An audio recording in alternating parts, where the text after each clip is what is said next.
me check. 41 of Echo Mountain. Here we go. I glanced at Kate, led Larkin out into the clearing. "Why did you just leave them for me like that?" I said. "Why didn't you answer me when I called to you? Why not show yourself?" He shrugged with just one shoulder. "I didn't know you." "Then why give gifts to someone you didn't know?" I asked. "And to a girl like me." He looked confused. "What's a girl like you?" I crossed my arms. "You just said some pretty bad things about people from town." He shook his head. "I could tell you weren't like that." I waited. "I could just tell," he said. I waited some more. "And you were also poor," he said, which really meant something, coming from a boy whose clothes were a matter of patches held together by burrs. "Sad," he said, which was the truth of it. "You were hard to watch when you first got here." It had been hard to be those people, so I knew it must have been hard to watch us too. "That little lamb you sent on Capricorn's collar, I meant it for the boy," he said. "That little boy. Samuel." It hurt to know that it had not been meant for me after all. If the wind was right, I could hear him crying from a long way off. He shook his head. "At first I thought he was a lamb." "There are sheep on this mountain?" "No," he said. "That's why I went looking." I thought back to that muddy day as I stood outside the tent, skinny and cold. "Were you watching when I found it?" He nodded. "I was." He smiled, told me what I needed to know. "And the others?" I said. "The dog, the chickadee?" "They were for you, Ellie. All of them." Which was when I smiled, too. "I saw you, you know, one time, in a thicket of bushes." "I remember. You looked my way. But I didn't know you saw me." "I did," I said. "But just your face." I looked into that face. "I still don't understand why you didn't show yourself." At which he ducked his head. "I've been sad for a long time." He glanced at me and away again. "Making those little carvings, leaving them for you," he sighed, "made me happy." I waited. I thought I understood. "So is it all right?" I said. "Or is it ruined now, knowing me without the trees in between?" He looked up at me, startled. "It's not ruined."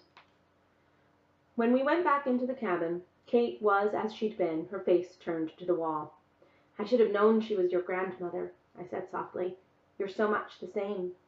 He liked that, I could tell. I had already pried a lot out of him, and I didn't want to push too hard, but there was a lot here that I still didn't understand. "You said your mother's afraid you'll leave here if you learn too much, if Kate teaches you too much." He nodded. "But you actually get in trouble because you come up here? You have to sneak around to see your own grandmother?" I said. "It sounds like your mother—" I stopped. Larkin sighed. "She doesn't like Kate."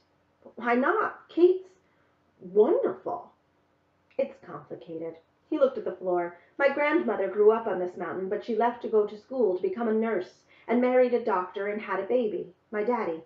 Larkin glanced at Kate. "She brought him here a lot when he was a boy, and he loved the mountain. But he grew up in town, and he went to college, and he lived in a city and had a job in an office. All that. For a few years. Until he got sick of it." "The city?" "And the job, too. And that life." He looked around the cabin. He liked it here, and he decided to come here to live." "By himself?" "Yes, at first. He wanted to be a luthier, and he wanted to live with trees all around him.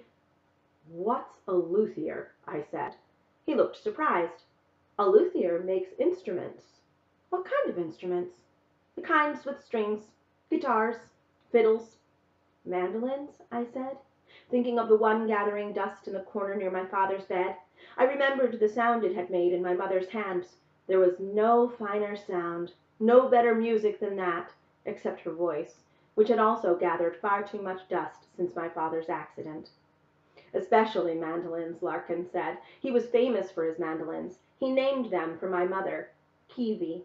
Every music shop for 100 miles had them. He looked proud, despite the bruises on his face. "My mother has a mandolin." He raised his eyebrows. "Maybe my father made it." I thought about that, pictured Larkin's father up on this mountain, living with trees all around him. "He made them out of trees?" Larkin nodded. "Sugar maple. Red spruce." I imagined his father waking the memory of wind and rain and sun and snow and starlight from wood otherwise mute. I thought of my mother sitting by the fire playing her mandolin, releasing all that rain and snow and sun and starlight. The thought made my bones hum. He must have been a very good musician, I said. Larkin sighed again. Of all the things I miss about him, that may be what I miss the most. How he played, which was why he was able to make such beautiful instruments, because he understood what they could do in the right hands. I looked at Larkin's long, slender fingers. Did he teach you? At which Larkin bowed his head. He didn't look at me when he answered. Of all the things I wish I'd done before he died, that's the biggest thing, to spend more time at my lessons, learning to play. Though yes, he did teach me. I tipped my head towards the tools hanging on the wall. He used those? He did, and he made the glue out of deer hide. Deer hide? Sometimes rabbit, mostly deer. You cut it up and add a little water and boil it, and it makes the strongest glue you could want. Which sounded awful to me. But if that was what it took to make a mandolin, then it couldn't be all bad. And that explained why Kate had given deerskins to his daddy. But it didn't explain the rest. Chapter 42. That still doesn't explain why your mother doesn't like Kate. He thought back. I guess that's the wrong way to put it. He paused. My grandfather died a few months before the crash. He had a heart attack. Larkin paused again, thinking back. I didn't know him all that well. I told you he was a doctor, and that's most of what he was, being a doctor. When my grandmother came up here to see us, he stayed in town. He didn't like to leave his patients, which was something I understood, how a sick stranger might count more than a grandson even. We went to town sometimes, he said, and I saw him then, but he was a serious man. I don't think I ever saw him in anything but a suit and waistcoat, always very proper, and a little cold, and it was always my grandmother who was the big, warm, jolly one. He looked over at her in her little bed. Not like she is now. He sighed. She's changed a lot. The look on his face made my heart hurt. After he died, she waited too long to come out of her grief and decide how she would live. She waited too long to sell the house. The crash came, and no one wanted to buy a big house like that. So she locked it up and left it behind and kept nothing much but her books, really, when she came to live with us. Almost like we did, I said, thoughtful, though the house we'd left behind was no longer ours. A season before you. He gave a sad little smile. And not quite as you did. She was from these mountains, from this one, and she came to us, who had made our home here because we wanted to, not because we had to. I looked at my boots. You said it before, how hard it was to watch us in the beginning, how sad it was. He nodded, but it was different for her, for us. When she first arrived, everything was fine, everything was really good. He looked at nothing in particular, but then, a few weeks before you came here to live, my daddy took sick. He swallowed hard. I don't know what it was, something terrible, and he was dead before we could do anything about it. I waited. My mother thought, well, she didn't see how my grandmother, who had so much learning and had been a nurse and lived with a doctor for all these years, could be so useless. I thought about Esther, how much she needed someone to blame for what had happened to our father. I looked around the little cabin. And Kate ended up here by herself? Larkin nodded. It was just awful after my daddy died. My mother was like a wild woman. He shook his head. 3 years it's been, and she's still not right. I thought about that, how Larkin had lost his father just weeks before he stood in the trees and watched us come to live on the mountain, watched our pitiful start, listened to Samuel bleating like a lamb in the cold gray time before the wilderness greened again. You carved that little lamb for Samuel when your father had just died, I said, wanting to touch his wonderful hair, his battered face. I did, he said, but for me as much as him. And treasures for her too, I said, nodding at the tiny fawn on the windowsill, the little squirrel, the perfect mouse. When he looked at Kate, his face softened. I think about how my grandmother lived before she came to us, in a big fine house in town, and now, he looked around the sad little cabin. But she won't leave me. I looked at his black eye, the sadness in it. And your own mother doesn't want you coming up here? He shook his head. Just because your grandma is teaching you to read? That, he sighed, and other things too. I tried to put myself in his mother's shoes. They were far too small, but I knew more than I had before. She's worried you'll go off to school and become a doctor and she'll never see you again. He chewed his lip. I think so. We looked at each other. And be useless, I said. Hard to know how she can feel that way. Larkin wiped a clot of muck from the corner of his eye. cleared his throat. I keep hoping she'll get better, but I don't know what to do about that. At which Kate turned from the wall. I wondered how much she'd heard. She reached for Larkin, who went to her. "None of that is your fault," she said, and I knew she'd heard it all. Thoughts of my own father, my own mother, rose up like bread. I should be getting home. Kate nodded. "You'll do your father good being there." I turned to go. She said, "You never said how he ended up in a coma." And I didn't much want to tell the story now, but after what Larkin had just told me, he was cutting down a tree. It hit him on the way down. I didn't bother telling them the rest. It had nothing to do with how long my father had been asleep. "Where did the tree hit him?" "In the garden," I replied. "No, not that where," she said impatiently. "Where on his head did it hit him?" "Oh, here." I tapped the top of my head. She nodded. "He may be right as rain after a while. The body is sometimes its own best doctor. But you may need to teach him how to talk again, and walk, and he may be different now, not quite who he was before, and he may not remember some things." 4 Mays, and only one of them good. The other 3 were a mountain range I did not want to climb. "How do you know that?" I said, in a voice far too small for any business involving mountains. "Larkin just told you. I was a nurse." She frowned thoughtfully. "The brain's like the world. Every part of it has a way of doing things, but you won't know what you know until you know it," she said. "Your father will come back to himself slowly, and along the way you'll find out how to help him." "Like with your leg?" I said. "We just wait and see and figure out what to do when the time comes?" She nodded. "Exactly right." She pushed away her blanket and laid her hand on the bandage.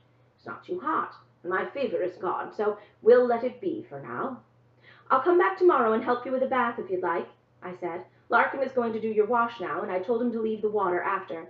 I'll come back and add some hot when you're ready." If I had wanted to surprise Kate, I'd succeeded. I could tell from the look on her face, but she didn't say a word. Larkin said, "You can rest in a chair while I change your bedding," which made Kate gaze at him fondly.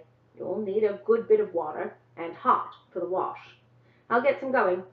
"And I'll bring bread when I come back," I said. "Mother makes good cornbread." "Which she won't want to share with an old witch like me," Kate said, some thistles in her voice. I thought she might be wrong. Now that I had a story to share with my mother, she was sure to find in it a reason to be generous with what little we had, especially now that my father was awake and her own wound surely healing. When I got back home, I stopped in at the woodshed and found the puppies all back in their nest and sleeping alongside Maisie, who scrambled to her feet when she saw me. "Are you a very fine girl?" I said, rubbing her ears and kissing her on the head. "Are you my very fine girl?"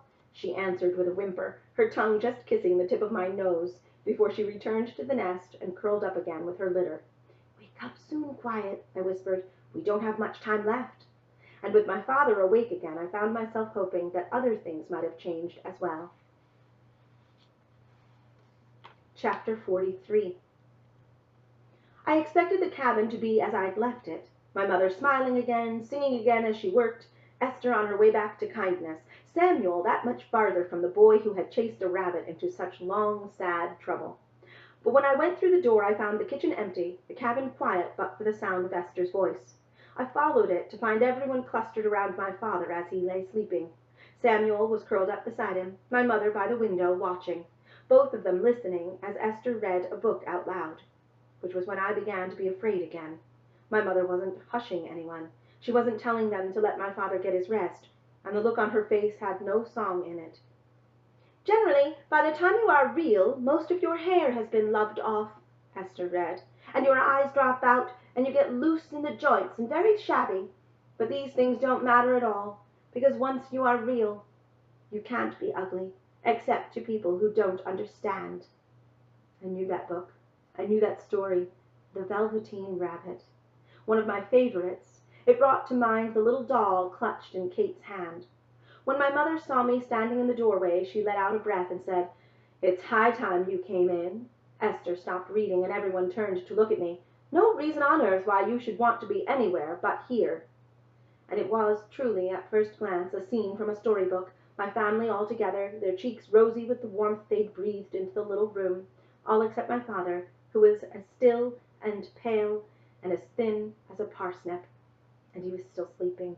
I wanted to tell them about where I'd been and how much Kate had liked the stew and how she was Larkin's grandmother and all the rest, but I wanted to be part of this story too, the one right here in this room. It would take a lot of work to be a character in both stories without becoming two characters, or one, split in half. But it was work I could do, so I would do it, even if I felt tangled and torn along the way. For a long time, I'd thought that people simply were who they were and became who they became. But I didn't think that anymore. "Hasn't he woken up again?" I asked. My mother shook her head. "Not yet." I went to the side of the bed, looked at my father's still face, and said, "Wake up, Daddy." But he didn't wake, or move at all. I looked over my shoulder, met my mother's eyes. I reached out and shook my father by the shoulder. It was like shaking a bag of seed. "Ellie, don't," my mother said. "Let him be." "Daddy, wake up," I said again. But he didn't. My mother left the room. Esther started to read again. "I suppose you are real," said the rabbit, and then he wished he had not said it, for he thought the Skin Horse might be sensitive. But the Skin Horse only smiled. "The boy's uncle made me real," he said. "That was a great many years ago, but once you are real, you can't become unreal again. It lasts for always." Which was the only thing I wanted in that moment, for some things to last for always, and other things to end. I found my mother in the kitchen at the stove doing nothing. "He'll wake up again," I said. "I know he will." She turned to look at me. Her eyes narrowed. "What's that?" she said, coming to finger the blood splattered on the jacket I was wearing. "Is that blood?" "It's—" "Take it off," she said roughly, working the buttons free. "Take it off this minute." Which I did, quick as I could. She snatched it away and thrust it under the pump, drenching it with the cold water again, working tallow soap into it, her hands turning red as she worked.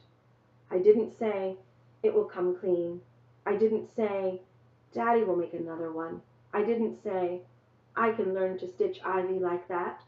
I thought of Kate as she smelled the hot chisel I'd meant to use on her wound, the alarm on her face, the relief when I hung it straight to cool.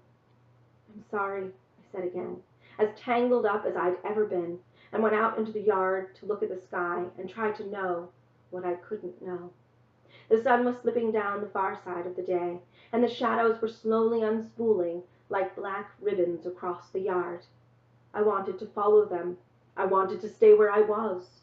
But I found myself in a third place altogether when Larkin's mother suddenly appeared through the trees.